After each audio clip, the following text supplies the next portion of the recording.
자, 우리 그럼 기도하시고 시작하겠습니다. 하나님의 귀한 자리 불러주셔서 감사합니다.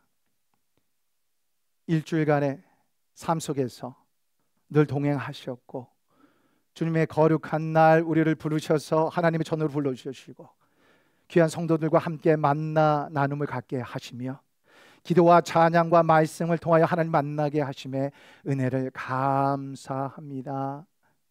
사명 가지고 감독님, 우리 장로님, 또 여러 성도님들 모여서 귀한 하나님 나라 운동을 해나갑니다.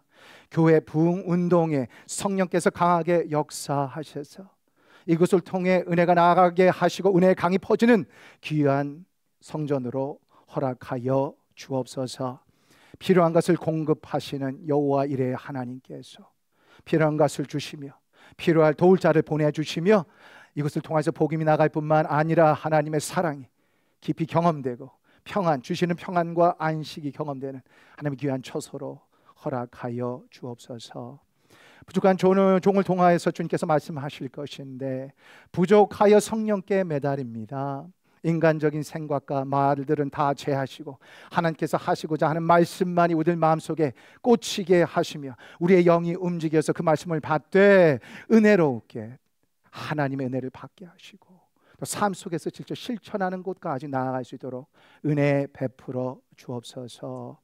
말씀하여 주실 줄 믿사오며 예수 그리스도 이름으로 기도드리옵나이다. 아멘. 한국말 기도는 잘 되네요. 좋았어요. 비기닝이 아주 좋아요. 이제 무슨 말씀을 전할까 그러다가 고난이라고 하는 주제가 머릿속에 왔어요. Suffering, pain 뭐 이런 건데 누군가 고난을 그렇게 얘기하죠. 인생은 고난의 연속. 우리 많이 들었던 얘기. 또 인생을 가리켜서 생로병사. 인생이 무엇인가 봤더니 태어나서 늙고 병들어 죽는다. 이 인생 참 고난하네요. 고단하네. 그죠? 우리 옛날 어르신들이 바람 잘 날 없다 그러시는데 인생에 바람 잘 날이 별로 없어. 맞아요. 늘 힘들고. 어느 메디컬 닥터가 이런 말을 하더라고요. 우리는 태어나면서부터 죽어간다. 가만 생각해 보면 그 말에 일리가 있어요. As soon as we are born, we begin to die. 제가 왜 영어로 하죠? 그러면 안 되는데. 고난은 보편적인 경험이죠. 한국 사람도 미국 사람도 중국 사람도 이란 사람도 이 고난을 벗어나갈 수 없는, 인간이면 어쩔 수 없는 한계의 상황이 고난이 아닌가. 육체적 고난, 가족에 아픈 사람이 있으신 힘들어요. 마음 아프고 밥맛도 없고, 아픈 사람은 더 아프겠지만 그 옆에서 보는 사람은 더 힘들어요. 정신적인 얼마나 힘들까요? 재정적으로 고생, 관계적인 깨짐에서 오는 고난, 영적인 고난이 있죠. 그러니까 살아있다면 고난 받는 것과 함께 원 패키지죠. 그러니까 내가 지금 고난을 받는다, 오늘 잠 못 이루고 내가 힘겨워한다, 밥맛을 잃어간다, 이 말은 무슨 말이죠? 내가 아직 살아있구나. 그러니까 하나님께서 때에 우리를 저 땅으로 부르시기 전까지 고난을 피해갈 수가 없는 게 인간의 삶이라 하면 무조건 고난만 그냥 피해가려고만 하는 게 능사가 아니라 어떻게 하면 이 고난을 지혜롭게 잘 매니지하고 핸들하고 말이죠. 의미 있는 고난을 좀 경험해 갈까라는 걸 고민하는 것이 지혜롭지 않을까. 젊은 저인데도 그런 생각을 좀 해봤습니다. 근데 크리스천들이요, 오랜 동안 묵상을 한 제목이 있어요. 왜 전능하시고 선하신 하나님께서 우리 인간의 삶에 고난과 악을 허락하셨는가? 이걸 이렇다 하고서 응답할 수 있는 사람이 아직 세상에 나오질 않았어요.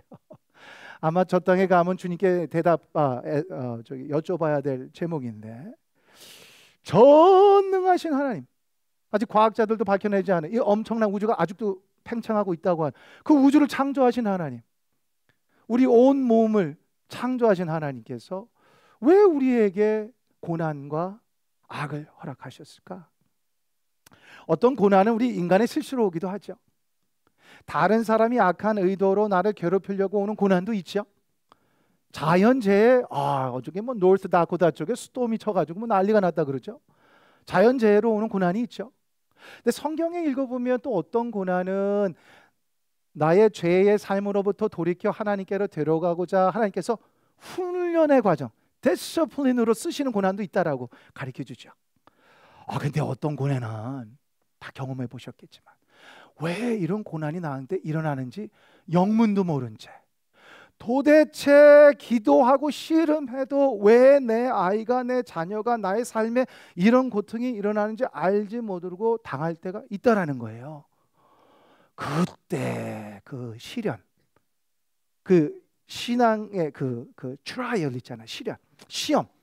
오래 성숙한 그리스도인들도 흔들리기 쉬운 아주 심각한 위기를 봉착하게 되지요. 고난의 상황에 본능적으로 인간님은 찾는 게 있더라고요. 믿거나 믿지 않는 사람이나 이건 다 찾아. 고난 중에 의미를 찾으려고 해. 보니까 믿지 않는 사람들도 그래요. 내가 겪는 이 아픔과 슬픔과 눈물을 흘리고 밤잠을이름이 무엇인가 의미가 있다고 판단이 되면 어떻게든 이를 악물고 버텨요. 어떻게든 주위 사람들한테 버티자고 나가자 그러고 막 하는데, 문제는 우리가 지금 닥치는 이 고난과 아픔이 무의미하게 느껴질 때, 도대체 이해도 안 가게 왜 내가 이런 아픔을 겪는가 하고 느껴질 때, 그거를 견디는 거는 정말 힘들죠. 고난은 깊이 생각해 보면 욥기서의 마지막 부분처럼 신비의 영역, 도무지 알 수 없는, 하나님 왜 이럽니까? 하지만 도무지 깨달을 수 없는 그런 영역이 아닌가 생각을 해봅니다. 고난 중에 꼭 붙들어야 할 것이 있는데 그게 무엇이죠? 소망? 자, 한번 따라 하시겠습니까? 이거 처음 해보는데. 고난 중에 소망을 붙들라. 고난 중에 소망을 붙들라. 어떻게든 소망 붙들으셔야지. 그거 놓치면 절망, 무의미한 아픔, 좌절 속에. 소망은 신앙생활에 반드시 있어야 되는 거죠. 영어로 necessary 혹은 must, 꼭 있어야 되는 거. 고난 속에 꼭 붙들어야 될 기독교인의 소망이 무엇이 있을까? 세 가지. 첫째, 내 안에 무엇인가 선한 것을 도모하신 하나님께서 하나님의 때에 그것을 완성하실 거라고 하는 소망이네요. 하나님의 때에 하나님께서 모든 것을 아름답게 하실 것이라고 하는 소망 붙들어야 될 줄로 믿습니다. 둘째, 하나님께서 나를 향한 특별한 계획이 계시다라는 거예요. 해를 향하는 것이 아니라 웰빙을 주시려는 것이요, 소망의 미래를 주시려고 한다는 그 소망 붙들어야 될 줄로 믿습니다. 세 번째, 어떤 소망을 붙들어야 되는가? 이 세상의 그 무엇도, 삶도, 죽음도, 아픔도, 고난도, 눈물도, 잠 못 잠도 예수 그리스도를 통해 나타나는 하나님의 사랑으로부터 우리를 끊어놓을 수 없다라고 하는 소망 붙들어야 될 줄로 믿습니다.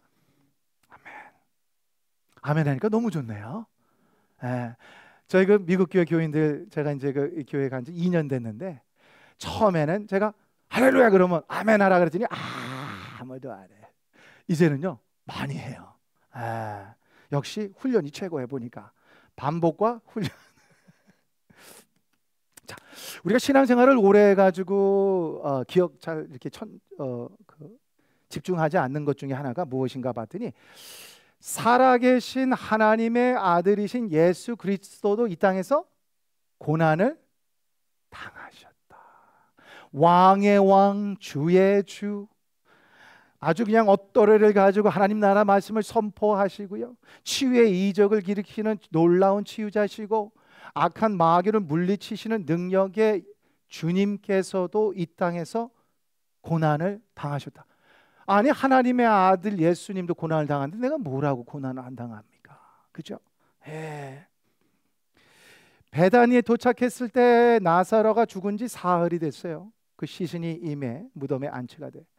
그 나사로의 브라더 앤 시스터, 마리아가 가족들과 그 벨리저들이랑 나와서 우는데 예수님이 그 모습을 보시고 마음이 아프셨다. 그리고 성경에 주님께서 우시기 시작하셨다라는 거네요. 예수님도 우리와 똑같은 인간이셨다라는 거예요. 우리의 아픔을 보시고 아파하셨다. 며칠이 지나서 성전 경비대와 군중들로부터 잡히셔서 밤새도록 악의에 찬 종교 재판을 받으셨죠. 시달리시고 핍박받으시고, 그리고 유대 전통을 모욕했다는 이유로 또 로마 제국에 반하는 유대인들을 선동했다는 제목으로 예수 그리스도께서 십자가에서 죄인으로 죽음을 당하셨죠. 공개 처형되셨죠. 십자가에서. 그 모습을 바라본 제자들이 얼마나 놀랐을까요? 갈릴리라고 하는 먼 동네로부터 예수님을 따라서 이분이라면 우리를 억압과 아픔으로부터 해방하실 분이다 라고 믿고 따라왔는데 순식간에 그분의 죽음을 목도한 거죠. 주님께서 원수들을 강하게 쳐부셔야 되는 거 아닌가요? 어떻게 그 간약하고 약한 인간들의 손에 그렇게 힘없이 십자가에서 돌아가시는 게 말이 되는가 말이죠.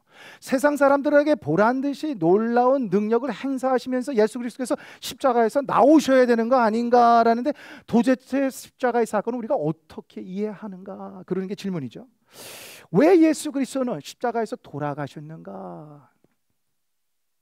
예수 그리스도의 고난과 죽음, 우리가 순환이라고 표현하는데 이 순환을 둘러싼 깊은 수수께끼가 있습니다. 기독교 역사도 2000년 동안 여러 신학자들이 이 문제를 풀려보고 고민하고 그리고 숙제를 내보고 답을 내보고, 미군과 같은 사건, 어떻게 전능하신 하나님의 아들이 그 연약한 인간의 손에 힘없이 죄인으로 십자가에서 달려 돌아가셨는가. 그래서 여러 각도에서 십자가를 접근하죠. 첫째, 십자가는 무슨 자리인가? 인간의 악함의 극치가 드러난 곳이 십자가다. 사람이 얼마나 악할 수 있을까 생각해 보면요, 우리를 구원하러 이 땅에 오신 주님을 죽이기까지 악랄한 존재가 우리 존재다라는 거예요. 우리가 교회에 왔을 때 혹은 삶을 사다가 이렇게 십자가를 발 때 우리가 깨닫게 되는 거, 우리가 죄인이며 우리가 얼마나 악할 수 있는지를 십자가가 우리를 가리킨다는 거죠. 그래서 우리를 회개로 인도하는 줄로 믿습니다. 로마서 3장 9절 사도 바울 얘기죠. 의인은 하나도 없나니 하나님을 찾는 이가 없다. 모두가 하나님으로부터 돌아섰고 같이 없어졌으며 그들 눈에는 하나님을 경외함이 없다. 6.25 사변을 겪으신 신학교 교수님이 신학교 시절에 얘기했던 말이 아직도 머릿속에 떠오르는데요. 우리 인간은 우리가 생각하는 것보다 더 악하다. 그게 무슨 말인가 제가 이해가 잘 안 되더라고요. 근데 가만히 생각해 보니까 우리가 TV를 보고 소셜 미디어를 보다가 사람이 어떻게 저렇게 악랄하고 저렇게 윗기다 할 수 있는가라고 생각하는데 그거보다 더 악한 존재가 우리 인간이다라는 거예요. 그러니까 십자가는 인간의 악함의 극치가 드러난 곳. 자, 둘째, 십자가는 어떤 자리인가? 십자가는 우리를 향한 하나님의 무한하신 사랑의 극치가 드러난 곳. 예수 그리스도께서 십자가에서 심한 고통 속에 돌아가시면서 하나님 아버지께 자신을 향해 돌 던지고 죽으라고 외치는 사람들을 위해서 용서를 구하시죠. 주님께서 십자가에서 했던 말씀, 아버지 저들을 용서하소서. 저들은 저들이 하는 짓을 알지 못하나이다. 우리를 향한 하나님의 사랑이 무조건적인 사랑이구나. 모든 걸 다 감싸 안고 가시는 사랑이구나. 우리의 아픔과 허물을 다 덮으시고도 넘는 사랑이구나라는 걸 십자가를 보면 깨닫게 된다는 거예요. 로마서 5장 20절 말씀이죠. 죄가 만연한 곳에 하나님의 은총은 더 넘쳐난다. 내가 아파하고 힘들어하고 죄스럽고 그 죄임이 느껴지는 곳에 하나님의 애가 더 충만히 나를 감싸 안고 나를 용서하고 나를 함께 하신다라는 말씀입니다. 자, 셋째, 십자가는 어떤 곳인가? 십자가는 하나님 아버지 뜻을 향한 예수 그리스도의 절대적 순종의 표현이었다라는 거예요. 십자가는 인간의 악함의 극치와 하나님의 사랑의 극치가 만나는 곳인데 이 십자가가 어떻게 일어났는가? 악한 인간이 하나님의 아들 예수 그리스도를 죽이겠다고 의도해서만 그 일이 가능하겠는가? 그렇게 일어날 수는 없죠. 전능하신 하나님 아버지께서 아들을 죄인의 손에 죽게끔 허락하셔서만 십자가가 일어나겠는가? 그것만도 안 돼. 어떻게 십자가가 일어났는가? 예수 그리스도께서 하나님 아버지의 의지, 뜻에 절대적으로 순종하심으로 십자가의 사건이 일어난 줄로 믿습니다. 겟세마네 동산에서 예수님께서 기도하시는데 얼마나 열심히 기도하셨죠? 땀방울이 마치 핏방울처럼 땅에 떨어질 정도로, 와, 땀방울 흘려보셨나요? 저는 좀 자주 흘리는데 문제는 살이 잘 안 빠져요. 땀방울이 핏방울처럼 떨어질 정도의 간절한 기도를 하시는데 어떤 기도를 하셨는가? 아버지, 원하시거든 이 잔을 치우소, 이 죽음의 잔을 나에게 치우소서. 그러나 내 뜻대로 마시고 아버지 뜻대로 하옵소서. 하나님 아버지를 향한 절대적 순종, 그 마음으로 하셨기에 십자가가 일어났다라는 거죠. 빌립보서 2장의 말씀이죠. 그리스도 안에 있는 마음을 품으라. 자신을 낮추시고 십자가에서 죽기까지 순종하셨으니 하나님께서 그를 높이시고 세상에서 가장 뛰어난 이름을 주신 줄로 믿습니다. 다시 그 질문으로 돌아가죠. 왜 예수님은 이렇게 십자가에서 처절하게 돌아가셔야만 했는가? 우주 만물의 창조자이신 전능하신 하나님께서 예수 그리스도의 죽음의 아픔 없이 인간의 죄를 해결할 수 없었을까요? 뭘 해결할 수 없었을까? 전능하신 하나님이신데 뭐가 불가능하실까요? 하나님의 아들 성자이신 예수 그리스도께서 십자가의 처절한 아픔과 고난 없이 우리의 죄의 문제를 해결할 수 있지 않으셨을까? 그런 질문을 던져보지요. 왜 굳이 고난받는 종이요 하나님의 어린 양으로 십자가에서 아프게 돌아가셨는가? 사도 바울이 고린도전서 1장에 이런 말을 합니다. 유대인들은 표적을 요구하고 헬라인들은 지혜를 요구하나 우리는 십자가에 못 박히신 그리스도를 선포합니다. 유대인들에게는 걸림돌이요 이방인들에게는 어리석음으로 여겨지나 믿는 이에게는 그리스도는 하나님의 능력이요 하나님의 지혜인 줄로 믿습니다. 자, 성경이 이렇게 말씀되어 있습니다. 하나님의 미련한 것이 인간의 지혜보다 더 지혜로우며 하나님의 약함이 인간의 강함보다 더 강하다. 하나님이 아무리 모른다 해도 우리가 아는 것보다 훨씬 많이 아신다는 거네. 하나님은 아무리 약하신 분이라고 우리가 아무리 말해도 우리의 가장 강함보다도 훨씬 강하신 분이란 말씀이네요. 하나님께서 이 땅에서 움직이실 때 오묘하게 움직이신다라는 거네요. 우리가 가늠할 수 없는 오묘한 영역에서 하나님께서 일을 도모하시고 하나님의 일을 행세해 가신다라는 말씀인 줄로 믿습니다. 자, 왜 죄 없는 그리스도께서 악한 인간의 손에 힘없이 십자가까지 돌아가셨는가? 이 그리스도의 순환의 미스테리를 푸는 중요한 단서를 발견하는데 그 단서가 요셉의 간증에서 찾아진다라는 거예요.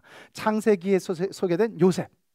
이분의 간증을 가만히 들어보면 그리스도의 그 순환의 수수께끼를 푸는 단서를 발견하게 되겠다라는 거예요. 요셉이 누구죠? 야곱의 11번째 아들. 야곱이 요셉을 애지중지, 야곱이 사랑하는 여인의 아들이어가지고요 요셉만 아꼈어. 그러면 안 되는데 요셉의 형들이 화가 났어요. 시기와 질투. 나중에는 hatred, 증오가 생겨. 얼마나 증오가 생겼든지요, 이 형들이 합심하여서 동생 요셉을 죽이기로. 무슨 이런 콩가루 집안이 다 있어요. 이런 콩가루 집안 역사가 성경에 기록되어 있어요. 놀라워요. 그런데 이 친구들이 마지막에 계획을 바뀌어서 자신들의 동생 요셉을 지나가는 낯선 상인들에게 은 20냥을 팔아버려. 흑역사. 어떻게 가족에 이런 가족들이 있나. 그때 요셉의 나이가 17살. 17살이 뭘 철 없는 나이잖아. 인생 뭔지도 모르고. 낯선 땅 이집트에 가서 관원의 집에 들어가서 일을 하는데 누명을 써가지고 감옥에 보내죠. 이 어린 나이 요셉의 마음에 무슨 마음이 있었을까요? 인생이 뭘 이렇게 unfair한가, 불공평한가, 억울하지 않았을까요? 하나님을 원망하지 않았을까요? 내가 뭘 그렇게 잘못했다고 이런 아픔을 겪고 있는가? 밤낮으로 울부짖고 내가 감옥에서 이렇게 어두운 곳에서 고통받으며 살다가 한 인생 마감하는가 우울하지 않았을까요? 그러기를 요셉이 감옥에서 몇 년을 보냈나? 13년. innocent, 죄를 짓지도 않은 사람이 14년 동안 어둠 속에서 아픔을 겪었는데, 그런 요셉에게 특별한 기회가 찾아왔다라는 거네요. 이집트의 왕 바로가 묘상한 꿈을 꾸는데 이 시대 저녁에 그 꿈을 내놓으라 하고 해석할 사람이 없어요. 근데 요셉에게는 하나님께서 주신 은사가 하나 있는데, 이 신기한 은사가 뭔가 봤더니 꿈을 해몽하는 은사가 있어요. 바로의 왕의 꿈을 듣고 해몽을 하는데 7년 동안 대기근이 있을 것이니 그 전에 풍년이 있을 때 어떻게든 식량을 확보해서 기근을 준비해야 된다라고 하는 비책을 내놓습니다. 그 위즈덤에 감탄하여서 바로가 급기야는 요셉을 2인자의 자리까지 등극시키는, 감옥 죄수였던 요셉을 어떻게 권력의 자리까지 부상하는 놀라운 스토리가 창세기에 기록이 되어 있습니다. 자, 요셉의 꿈의 해몽대로, 예견대로 기근이 찾아왔을까요? 안 찾아왔을까요? 찾아왔죠. 제가 아주 주무시나 안 주무시나 제가 지금 한번 해본 거예요, 테스트를. 안 찾아왔으면 얘기 못하죠. 기근이 찾아왔어. 전 일대가 식량 난리가 났어요. 죽겠다 하여서 음식을 찾으러 어디로 몰려들죠? 이집트로 몰려드네. 그곳에 누가 끼어 있었죠? 요셉의 형제들. 파렴치한 자신의 어린 동생을 오래전에 죽이려고 했다가 나중에 도모해서 낯선 사람에게 팔아버린 13년의 요셉이 경험해야 했던 아픔과 슬픔과 밤잠을은 그 고난의 책임을 져야 되는 요셉의 형제들이 그곳에 끼어 있었는데, 이집트에 왔는데 자신의 동생들이 살아있을 뿐만 아니라 어떻게 됐죠? 높은 고위 직에 올라가 있다는 거죠. 얼마나 놀랐을까? 우리 한국말로 오금이 절리지 않았을까요? 네, 좀 말을 좀 드라마타이즈 하는 거예요. 오금이 절리지. 동생의 피에 보복이 두렵지 않았을까요? 그런데 요셉이 형들에게 이런 말을 합니다. 창세기 45장. 하나님께서 하나님의 사람을 살리시기 위해 나를 이곳에 보내셨어. 그러므로 나를 보내신 이는 당신들이 아니라 하나님이시오. 아니 13년 동안 처절하게 고난과 아픔과 불공평 속에 살았던 요셉이 성숙한 시각으로, 하나님의 시각으로 자신의 인생을 돌아보는데, 자기의 비극의 한 가족의 역사가 하나님께서 그것을 바꾸시어 하나님의 놀라운 목적으로 사용하셨다라는 거네요. 나중에 형제들에게 다시 말합니다. 창세기 50장 20절. 당신들은 나를 해하려 하였으나 하나님께서는 그것을 선으로 바꾸시어 많은 이들을 살리셨다라는 거예요. 요셉의 형제들이 악한 의도를 가지고 자신의 동생을 죽이려 하고 괴롭히고 핍박하려고 고난을 주었을지라도 하나님께서는 오묘한 섭리 속에서 그걸 선으로 바꾸시어 하나님의 사람 백성을 살리시는 거룩한 기회로 사용하셨다라는 거예요. 이게 무슨 말인가 가만 생각해 보면요, 내가 지금 받고 있는 고난과 눈물과 아픔과 어려움이 있잖아요. 내 자녀와 내 손주가 경험하는 아픔들이 있는데, 이게 하나님께서 쓰시겠다 하시면 거룩한 목적으로 사용하실 수 있다는 말씀이네요. 다른 사람이 악한 의도를 가지고 나를 괴롭히고 나를 핍박하고 내가 직장에서 나의 삶 속에서 나의 삶이 힘들어도 하나님 장에 붙들리면 하나님께서 그것을 선으로 바꾸시어 하나님의 거룩한 목적으로 사용하실 줄로 믿습니다. 그러니까 내가 흘리는 아픔과 눈물과 고난과 이게 주님 손에 들리면 낭비되질 않는 거네. 내 눈물 내가 갖고 있으면 낭비되지 뭘. 아픔만 있다 끝나죠. 우울하죠. 근데 그게 하나님께 주어지면 하나님의 거룩한 손이 그거를 바꾸시는데, 놀라울 정도로 바꾸시네요. 자, 오해하시면 안 됩니다. 요셉의 형제들의 악한 의도 뒤에 하나님께서 계셨다라는 말을 하는 게 아니에요. 선하신 하나님께서 그럴 리가 없지. 그러나 인간이 만들어낸 죄악된 모습일지라도 하나님께서 오묘하게 그걸 선으로 바꾸셔 사용하실 수 있다라는 말씀입니다. 근데 이 요셉의 성숙한 간증이 왜 예수 그리스도의 십자가의 사건을 푸는 중요한 단서인가 봤더니, 우리 인간은 예수 그리스도를 해하려 했을지라도 하나님 아버지께서는 그것을 선으로 바꾸시어 우리를 구원하는데 사용하신 줄로 믿습니다. 하나님 아버지께서는 갈보리에서 자행된 최악의 사건도 우리를 구원하시는 최선의 사건으로 바꾸신 줄로 믿습니다. 예. 자, 이쯤 되면 제가 중요한 걸 한번 해야 되는데, 감독님께서 말씀하시기 때문에 제가 지금 하는 겁니다. 사실은 안 해도 되는데,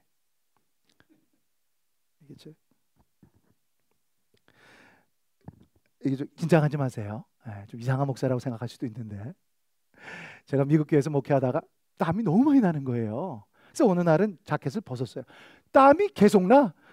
넥타이를 풀렀어. 땀이 계속 나요. 그랬더니 오늘 교인이 사가지고 왔어.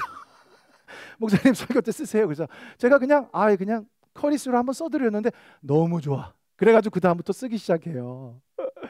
그래서 제가 땀이 많이 나서 쓰는 거니까 용서해 주시고요. 네.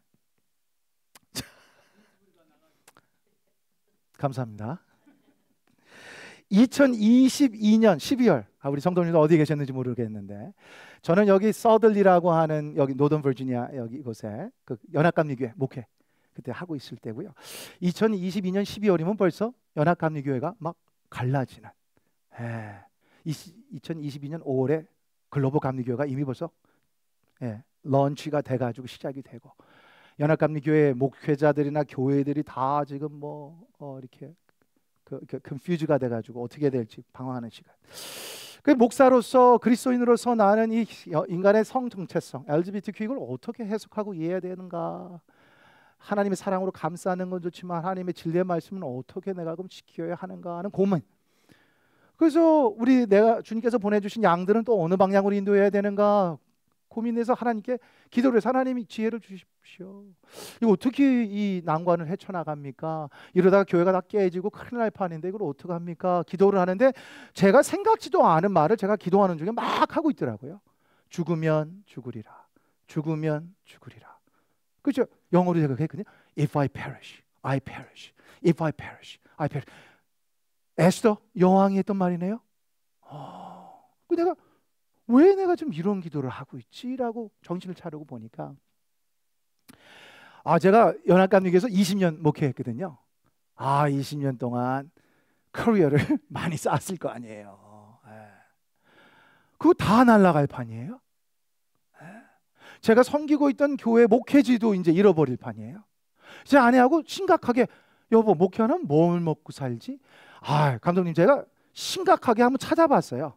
목회하던 사람이 목회를 안 하고 밖에 나가서 뭘 먹고 밥 먹고 살지 해봤더니 밥 먹고 살 게 별로 없어요. 근데 이런 위기의 상황, 이런 걸 다 놓고 나갈 수가 있는가라는데, 죽으면 죽으리라. So be it. 그런 강한 담대함으로, 마음에 담대함을 갖고 계속 개방적으로 프로그레시브한 연합감리교회를 떠나야겠다 마음에 결단하고 나아가기로 결정을 했어요. 그래서 그 다음 달 2023년 1월부터 우리 교회의 마음을 같이 하는 교회 리더들, 키 리더들은 다 같이 나가자는 분들이었어요.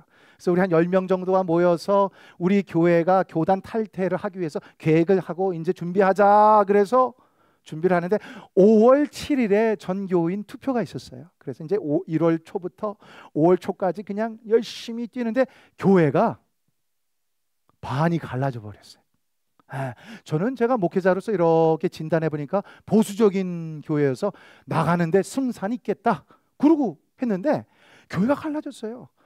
점점점 성의 정체성이요, 주님의 진리의 말씀을 자꾸 타협하는 연합감리교회 못 있겠다 해서 교단 탈퇴하자고 하는 그룹과 어떻게든 교단에 남겠다고 하는 그룹이 나눠서 싸움이 시작됐는데, 그 4개월이 너무 힘들더라고요.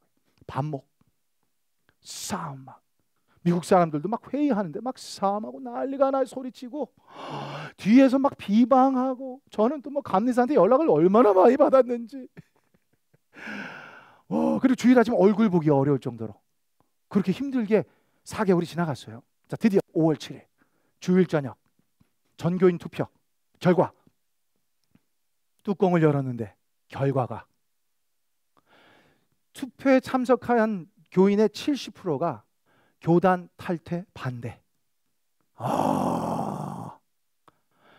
교단 탈퇴 반대를 준비한 분들이 얼마나 열심히 했는지 교회에 10년 동안 오지도 않는 분들을 다 연락해서 나와서 투표만 하게 가게끔 했더라고. 우리가 얼마나 열심히 뛰었는데요. 매주 바쁜 사람끼리 모여서 2시간, 3시간씩 회의하고 전화 신방하고 어떻게든지 교단 나가자고 4개월을 정말로 치열하게 싸우고 기도하고 매달리고 하나님과 씨름했는데 결과가 완전 참패. 그날 주일날 밤인데 잠이 안 오더라고요. 속상하고 우울하고 우리 아내한테 제 아내한테 여보 우리 이제 뭐 먹고 살아? 진짜 깝깝하더라고요. 뭐 할지 모르게. 그래서 우리 교단 탈퇴를 준비하고 도모하던 분들과 그 다음날 월요일날 저녁에 모여서 우리 생각을 좀 프로세스 같이 하자. 이제 뿔뿔이 흩어질 건지 아니면 어느 교회 예배처소라도 찾아서 개척교회를 하심정으로 대를 시작할 건지 대화하자라고 계획을 하고 주일날 이제 밤에 잠도 잘 못 자고 보내고 월요일 오후가 됐는데 저희 교인한테 전화가 왔어요. 교인 이름이 폴. 어떻게 이름도 폴이야? 한국말로 바울 성도가 전화를 왔어요. 목사님, 폴 성도 무슨 일입니까? 그랬더니 녹스빌이라는 교회가 교단 탈퇴에 성공을 해가지고 그 교회 아는 사람이 있어서 궁금해서 전화를 했대요. 우리는 실패했는데 그 교회는 성공해서 어떻게 지내나 연락을 했는데 전화를 하는 중에 알게 된 게 미국 교회를 섬기고 있는 목사님이 연합감리교회에 남겠다고 하여서 이제 교단을 탈퇴 성공한 녹스빌 감리교회는 새로운 목사를 이제 급하게 찾고 있다는 거래요. 그 제가 참 잘됐다. 우리 서들리 교회는 그렇게 노력했는데 실패해가지고 이제 어디 가서 예배드리나 하고 있는데 여기는 교단 탈퇴에 성공해가지고 너무 잘되고 하나님께서 축복하시길 기도하고 목사님 찾는 모든 문제가 잘 되기를 기도합니다 하고 전화를 딱 끊었어요. 근데 그때까지는 녹스빌이 어디 있는지도 모르고 근데 제 마음속에 아니 갑자기 지금 교인총회 발표 어저께 해가지고 지금 다 우울한 상황인데 폴 성도가 저한테 전화를 왜 월요일날 오후에 했을까? 조금 있으면 이제 이브닝 때 화상통화로 만나게 될 텐데 그래서 녹스빌 인터넷을 찍었더니 녹스빌 교회가 제가 있는 곳에서 30분 안에 교회 거리가 있는 거예요. 심지어는 그 미국 교회를 섬기고 있었던 그 당시에 목사님이 한인 목사. 이게 어떻게 가능한 일인가? 우리는 지금 교단 탈퇴에 실패해서 어디 가서 교회 처소를 찾아 예배를 드리는가 하고 있는데 녹스빌 교회는 교단 탈퇴에 성공해서 근데 이제 목사를 어디서 구하는가 하고 있는데 딱 맞아 떨어지는 이 엄청난 완벽한 시간성, perfect timing. 이걸 저녁 화상통화 때 대화를 했더니 우리 교인들이 초상이었거든요. 초상집 24시간 만에 축제 분위기로 바뀌었어요. 어떻게 이 일이 성사가 될지 아무도 모르는 상황인데도 이 엄청난 시간성에 다들 놀랐어요. 만약 이것이 하나님께서 주도하시는 일이라면 우리가 그동안 열심히 준비하고 그 계획하고 했던 모든 일을 하는 속에 늘 주님은 우리보다 한 발 먼저 움직이셨고 미리 예배 처소를 준비하셔서 우리를 기다리고 계셨구나라는 그런 그 간증이 나왔어요. 시편 18편 말씀이죠. 118편. 이는 주께서 하시는 일이니 우리 눈에 놀랍지 아니한가. 일주일 만에 녹스빌 교회 리더들과 인터뷰가 주선이 됐고요. 모든 일이 주님 안에서 잘 이루어서 그해 7월에 녹스빌 글로벌 감리교회로 제가 파송이 되었습니다. 어느 한 교인이 이사야서 55장 말씀을 우리에게 나눠주더라고요. 주께서 말씀하신다. 나의 생각은 너의 생각과 다르다. 너의 길은 나의 길과 다르다. 하늘이 땅보다 높듯 나의 생각이 너의 생각보다 높고 나의 길이 너의 길보다 높다. 주님 왜 이런 일이 나에게 일어납니까? 내 눈에는 이게 이렇게 진행이 돼서 이렇게 나와야 되는데 주님 왜 이렇게 가지 않습니까? 주님께서 그러네요. 내 생각이 네 생각이 아니다.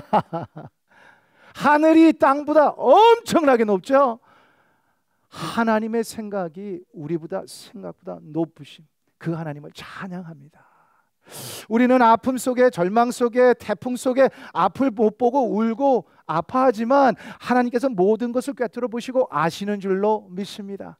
하나님께서 우리에게 무엇이 최상인지를 이미 아시고 하나님이 때에 그 최상의 것을 공급하시는 줄로 믿습니다. 근데 이제 녹스빌이라는 교회가 이 노던 버지니아 일대에 유일하게 나오는 요 주위에 유일하게 나오는 미국 교회예요. 그러니까 주위에 실망받고 힘들고 고난받는 감리 교인들이 저희 교회로 모여들기 시작했어요. 그래서 저희 교회가 베이스 같이 모여드는데 각자 자기의 자리에서 치열하게 영적 전투를 벌이고 진리의 말씀을 수호하고 자신의 신앙의 양심을 저버리지 않겠다고 싸우신 분들이 모이니까 신앙의 연대하고 연합이 너무 빨리 이루어져요. 뜨거워. 그래서 주일 아침에 얼굴 보면 막 반갑게 인사하고 지금 2년이 지났는데 오늘 아침도 서로 막 반갑고 막 전우를 만나듯이 뭘 저렇게까지 반가워하나. 어느 교인이 이런 얘기를 하더라고요. 최근에 목사님, 우리가 교단 탈퇴를 하지 않았더라면 이러한 영적 갱신을 경험할 수 있었을까요? 이게 한국 분들은 성숙해서 이런 말들이 나오기가 쉽지만 미국 교인들 입에서 이 정도 간증 나오기가 쉽지 않습니다. 내 마음속에 오는 그 간증이 있었는데 그간 그 교단 탈퇴를 준비하면서 힘들잖아요. 아프고 친한 사람들과도 이별하고 그 아픔과 눈물과 고난과 밤잠 못 자는 그 아픔이 허비되거나 낭비된 것이 아니라 하나님께서 하나님의 충성된 종들을 통하여 하나님의 교회 부흥 운동을 하는 출산의 고통이 바로 우리가 겪은 고통이었다라는 거, 의미 있는 고통이었구나라는 그런 깨달음이 왔어요. 제가 20년 목회를 하면서 주님의 종으로 섬긴다 할 때 지금처럼 이렇게 벅찬 가슴 감격과 감사함으로 교회를 섬긴 적이 없습니다. 하나님께서 우리에게 세컨드 찬스, 두 번째 기회를 허락하셨다 생각하고요. 미국 일대의 하나님의 부흥운동이요, 교회 부흥운동을 위해서 성령에 의지하여서 그 개척교회 한다는 심정으로 걸어 나가려고 하고 있습니다. 자, 로마서 8장 28절이죠. 우리는 압니다. 하나님을 사랑하느니 하나님의 목적을 따라 부름받는 이들을 위해 모든 일이 협력하여 선을 이루는 줄로 믿습니다. 혹 지금 고난의 상황이 있을 수 있죠. 밤잠 이루지 못하는 아픔이 있을 수도 있죠. 다른 사람에게 말하지 못하는 눈물이 있을 수도 있죠. 전능하신 하나님께서 그 눈물의 자리요 고난의 자리를 축복의 자리로 바꾸시는 거룩한 간증거리 되시기를 주님의 이름으로 축원합니다. 기도하시겠습니다.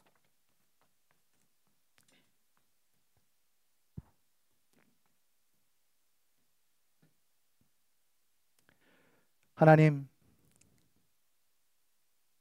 고난 속에 힘들고 쓰러지고 아파하고 눈물 흘리나 하나님의 말씀을 듣는 소망의 말씀, 주님은 늘 우리와 함께 하시고 우리보다 늘 먼저 앞서가시며 이 일을 도모하시고 오묘한 섭리 속에 우리를 인도하신다는 말씀 감사합니다.